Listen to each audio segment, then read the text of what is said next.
WrestleMania 17 with the tagline, Houston, we have a problem. But the problem was, we didn't expect this kind of outcome. We really didn't. So WrestleMania 17, or to some people X7, but I'm just going to call it 17 for this, was held April 1st, 2001 at the Reliant Astrodome, which is still there to this day. And also brought to you by Snickers for like the second straight year in a row, or unless it was the third year. No, it was sponsored by M&M's at WrestleMania 15. Alright, so here we go. April 1st, 2001, with an attendance of 67,925 people to see a lot of great superstars in action. Now, let me just make sure my TV was mute so you don't hear the background. So, here we go. Now, of course, we had like this thing that was going around with the situation with WWF and WCW, because that was pretty much going out of business around 2001. Yeah, so yeah, it definitely was. As it like left, it was like over around March 26th, something like that. So anyway, let's move on to the event. Now, first of all, we had a Sunday Night Heat matchup, which was between another unlikely tag team, which I have mentioned many times before, and that is Steve Blackman and Grandmaster Sexay of Too Cool taking on the X Factor. Remember that team, the X Factor, which were X-Pac, Just Incredible, and Albert in that time? They had a pretty cool theme song. I remember it. I used to listen to it.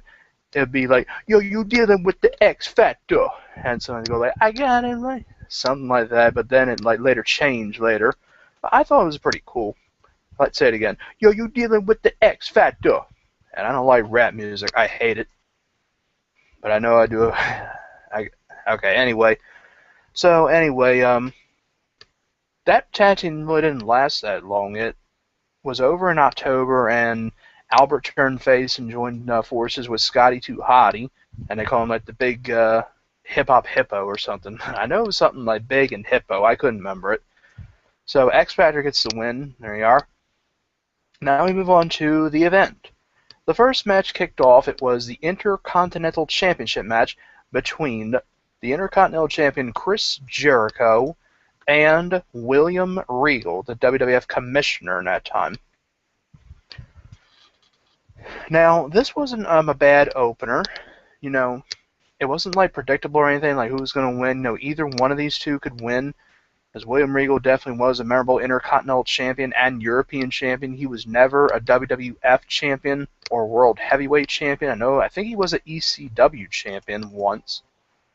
I could look that up real quick.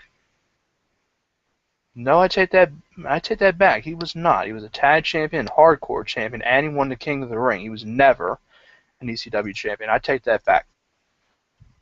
Okay, so anyway, well, just like that, like I said, it was a good opener, and Chris Jericho picks up the win. There you are, and I give this a 6 out of 10. Next, we have our tag team match, which is between Taz, you know, the guy who's wrestling ECW and the commentator with Michael Cole, and the APA, or the Acolytes, but they're called the APA in this time, Farouk and Bradshaw, taking on the worst tag team there ever was, with the worst theme song there ever was, and, you know, some good members in there, not a whole bunch of them, just a few, but this tag team just really sucked. And it's the Right to Censor. The Good Father, when he turned heel, when he lost his gimmick as the Godfather, Val Venus, Bull Buchanan as well, and Steven Richards like in their corner, I believe. Yeah. And thankfully the right team won that, and that was Taz and the APA. And there you are, and thank God they won it, and I give this a 6 out of 10 because they won it.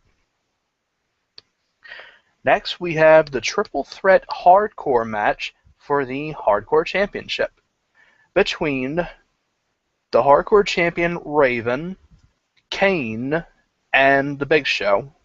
Now, Kane and Raven had already started the match, but the Big Show did not come to the ring yet. A lot of memorable stuff in this. This is basically what I remember. I ordered it on pay-per-view. I remember I did. I used to order a lot of the WWF pay-per-views. They used to be $30 or $35 back in the day, but WrestleMania was the most expensive. I think it was $50 or $45, something like that. But when pay-per-views used to cost $30, that pretty much was nothing back in the day, but it was a lot of money for a pay-per-view. And a tape as well. Like, you go to your local video store and get a tape, and it'd be like $25. Yeah.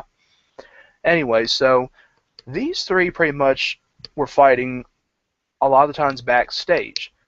I remember Kane threw Raven through a window in there. I don't really know if it was like fake glass or whatever, but if it probably was, he would have been cut up around his arms and stuff and his face, but I didn't really see anything. It may have been fake glass. I don't really know.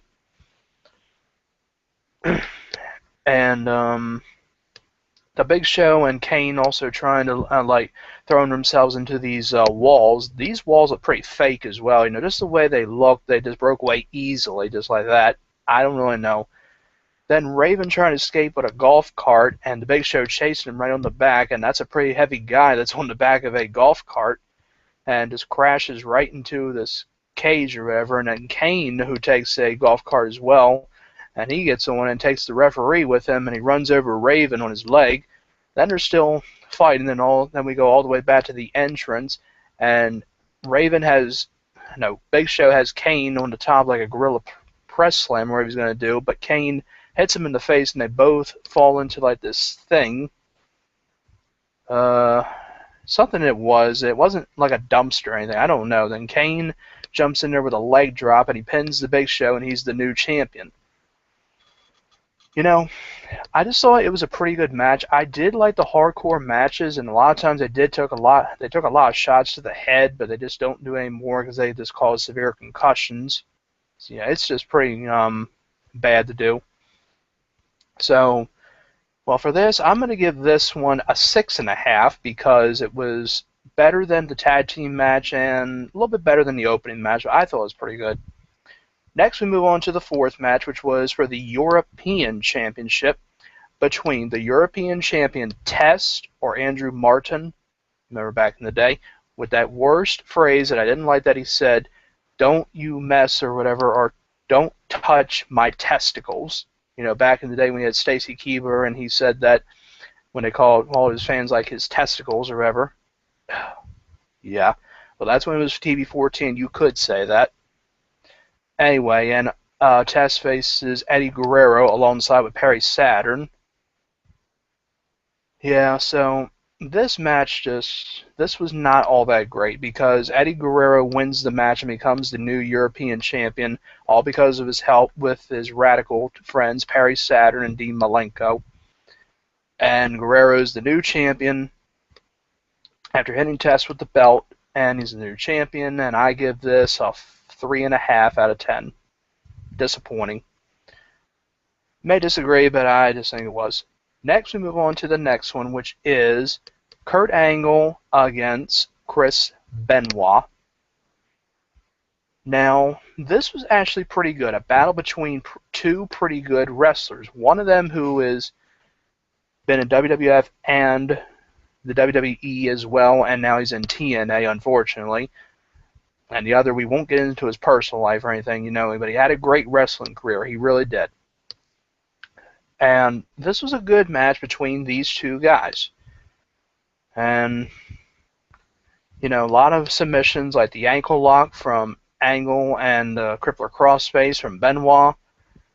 But in the end, Kurt Angle winds up getting the win with a roll-up, but also, he held the tights as Benoit as well. But pretty much, this was not a bad match. A good match between two great wrestlers, like I said, and it definitely was pretty good. Better than the Test and Eddie Guerrero match, so I'm going to give this a 5.5. I would have loved to see Chris Benoit win, but there you are. Okay, what's next? Okay, well, this one we have to do is this is actually a quick match. Yeah, it was only 2 minutes, almost 3 minutes, but it was only 2. And that is the Women's Championship match between... Second here. The Women's Championship match between the WWF Women's Champion of the Right to Censor, Ivory, and facing the returning, for the first time since the Royal Rumble of 2001, Chyna.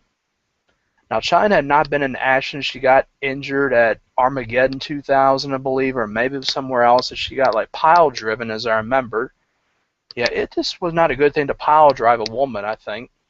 But I think Val Venus or somebody did it to her, and she just took like a bump or something. I don't really know exactly, but I remember that happened, and she got taken away. Then she got injured again at the Royal Rumble and was out of action. Then she returns and pretty much dominates Ivory by using the Gorilla Press Slam and just getting the win, and also wearing a new attire as well by wearing like purple on her, or pink or whatever it is. I think it was pink, I'm not sure. But, let's see. Yeah, it just was a quick match, but I was glad to see Chyna win. Yeah, she could be a vote for the Hall of Fame one day. It may be a possibility. But again, it was just a quick match, but I'm going to have to give this, I'm going to have to give it a 4, just because, but it was good to see Chyna win, but it was kind of quick. Would have gave it like maybe a 5 or and a half or 6. But again, it was just quick. Now we move on to this match, which was pretty good, and that is the street fight. For the first time ever in WrestleMania history, a father and son match between Vince McMahon and Shane McMahon, with the special guest referee, Mick Foley, you know, who was also the commissioner of WWF in that time, but then lost his job, like in whatever it was, I'm not sure. But like I said, this was pretty good. I remember a lot of the things that happened in it. We had like, and we also had Linda McMahon as well, who was in a wheelchair, just some reason. And Stephanie McMahon also in the corner with a, wait a minute. Yeah, and then like Stephanie and Trish like getting it on out on the ringside, just fighting with each other, which is pretty good. Then, yeah, and that just got him out of there, and then Linda is left by herself. But then, Vince McMahon then later in this match winds up taking Linda and putting her in the ring and putting her in a chair where he's about to beat him with a trash can, just laying her senseless. But then when he was like going for the third shot, as it says, Linda stood up, and everybody is just, and she gets like a huge pop for standing up, as we knew it was going to happen. You know, she was just sitting there and just kicks him in what Jim Ross says the McMahon family jewels. Yeah. She doesn't even kick him for real. She just like hits him in the side or whatever. She clearly misses, but he just goes down like, oh, that hurt. A big foot right in my testicles. So then Shane McMahon puts a garbage can, which ends the match. This is what ends it. He puts the garbage can into his father's hands and is over on the other side of the rope and does what they call a coast-to-coast drop kick from the one turnbuckle and all the way over to there. And he does get him. He just kicks the trash can and hits him right in the face. Great ending, too, and great match, too. And I definitely give this a 7.5 because I thought it was good. I really did. You know, I just really liked it. I liked the match, and I thought it was pretty good. Just see a few things on here. Yeah, but this other thing on here, the Canadian Online Explorers, like give this different ratings. Like they give Kurt Angle and Chris Benoit an 8 out of 10. Triple H and The Undertaker 4 out of 10. But we'll get to that in just a second. I know I kind of spoiled that. And the Austin and Rock match. And now let's just move on to the rest. But I still give Shane and Vince McMahon a 7. Anyway, now we move on to the not ECW, TLC matchup, the Tables, Ladders, and Chairs matchup. Kind of a rematch from WrestleMania 2000 of last year, which is the Hardy Boys, Matt and Jeff, the Dudley Boys, the Tag Team Champions, Devon and Bubba Ray, and also taking on Edge and Christian. Now, their matchup at WrestleMania 16 or 2000 was good, but, you know, this one, in people's opinions, was pretty much the better match. You know, the one thing I remember was I saw Edge doing that spear right off the top of a Bigfoot, right off of a huge ladder, and spearing Jeff Hardy right out of midair, and everybody just pretty much popped when that happened. But, you know, I was really expecting the Hardy Boys to win this, but they didn't again, and it was Edge and Christian for the second straight year.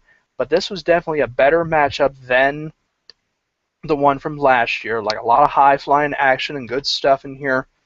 And definitely, this one gets, in my opinion, an 8 out of 10 from me, just because it was pretty good.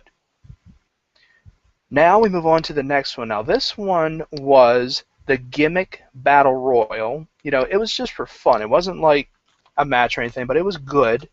Good to see it. Just an M&M. Okay, now, for the Gimmick Battle Royal, we had a lot of people back in the day. Some of these people you remember, like, back from the 90s and stuff, but some of these that are, in my opinion, not really legends. I mean, but it's just like what they call gimmick, not Legends Battle Royal or anything. So here we go with the participants. We had the Repo Man. Remember back in the day in that theme song where it went, Repo Man. I know that wasn't the best, but yeah. We had them. We had the Gobbledygoober, as you remember, who made his, wait a minute, or Gobbledygooker, whatever, the guy who debuted Survivor Series, and that was like one of the worst things we ever experienced. We had Tugboat and Earthquake, you remember, from the natural disasters.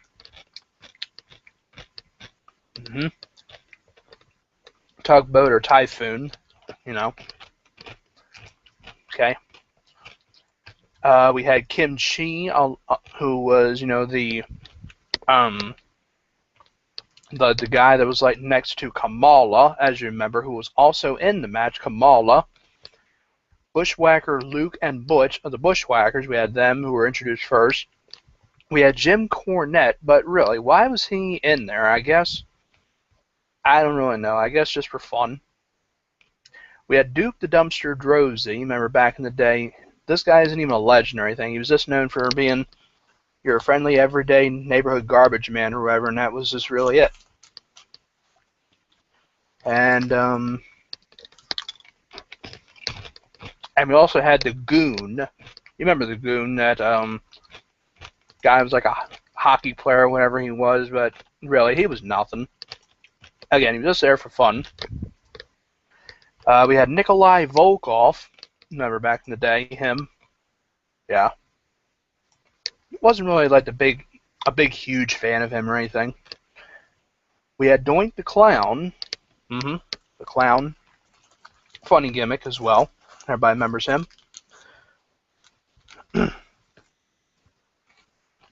some out of the way. We had Michael Hayes, as you also remember him as Handsome Doc Hendricks, or Freebird Michael Hayes, or Lord Michael Hayes or anything, but I always remember him as Handsome Doc Hendricks. Kind of like that gimmick. One Man Gang. You know, he was a big wrestler back in the day, a big guy. I didn't really watch him that much. I know he was like in the first Royal Rumble, I think. We also had Brother Love, you remember him, who was the first manager of The Undertaker back in the day. And we had Sergeant Slaughter, who I thought was going to win the Battle Royal, but he did not. And lastly, we had Hillbilly Jim. And the winner of this was, believe it or not, the Iron Sheik, who is, you know, he's on like Facebook or whatever and all that crap, and just like puts all of his, or Twitter, whatever. I really don't like the stuff he puts. Wasn't even a big fan of him or anything. Just don't like the stuff he puts. Yeah, kind of a potty mouth. So Iron Sheik wins that, and Sergeant Slaughter puts him in the Cobra Clutch and just poses to the fans, and that's it.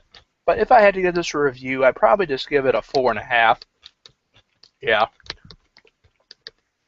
Alright, now we'll just move on to the last two we have, and now we move on to this, which is The Undertaker versus Triple H in The Undertaker's hometown of Houston, Texas. Now, Triple H's entrance was sung by Motorhead, which do the version of the game. And they did a very good job. I think Triple H got a pretty good response from the crowd. I think a mixed reaction, but Motorhead did a pretty good job, I have to admit. But The Undertaker got a little bit more of a bigger pop. And it was really cool when he made his entrance as he came down on his motorcycle and like zoomed all the way down, which is pretty cool. You know, it was a long entrance. But it definitely was a pretty good entrance. So anyway, now The Undertaker's also he is 8-0 at WrestleMania. Yeah, he's 8-0 at WrestleMania, and it almost ends with Triple H hitting The Undertaker in the head with a sledgehammer, attempting to go for the last ride, hits him with the sledgehammer, and gets the pin, 1 and 2, but he kicks out just like that. And I know there were some people cheering for Triple H, but Undertaker just wanted this because Triple H, pushing the limits and stuff. But it was a good match anyway, and The Undertaker wins it by executing Triple H, hitting him in the corner, and gives him the last ride just like that, and pins him and gets the win, and goes 9-0 at WrestleMania. And that's it for that. And now for a review out of this, I pretty much I mean, it was good. They did fight as well, like near the crowd or wherever it was. They did as well. But what did the Canadian Online Explorer say? They said they give it a 4 out of 10. I disagree, and I give this a 6.5 out of 10 because I think it was just better than a 4. All right.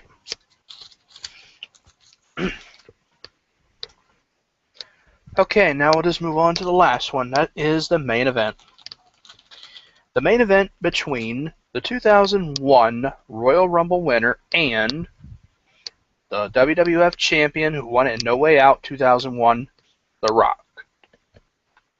Now these two faced off against each other at WrestleMania 15 with Stone Cold coming away the winner.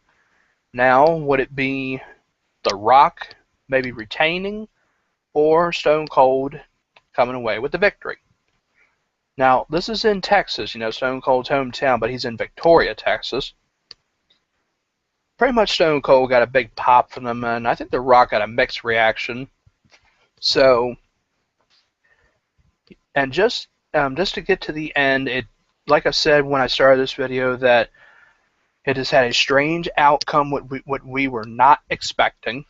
And what is it, you may ask? Well, Vince McMahon appears in the main event and winds up like just winds up coming into the ring and